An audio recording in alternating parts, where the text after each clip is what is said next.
Hello viewer, welcome to IT System Admin and Information Technology Learning tutorial channel for you. Today in this tutorial I am going to show you how to edit your profile in WhatsApp on desktop computer. Sometimes it becomes very important for you, so don't forget to watch full video. To edit profile in WhatsApp on desktop computer, go to your WhatsApp and go to the lower left corner. You will find a gear icon called settings. Click on settings and in left hand you will find below profile. Click on profile.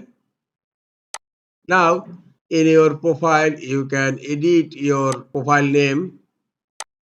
You can change the name. I am changing the name to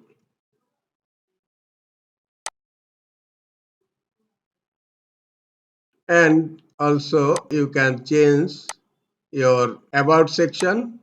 Click on the edit icon and you can change.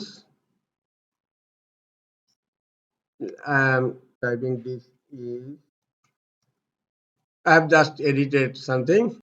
Now click on done here. The name and about section all has been changed. You cannot change phone number from here. This is all for today. Hope this tutorial is helpful for you. Keep watching for next tutorial. Thank you very much.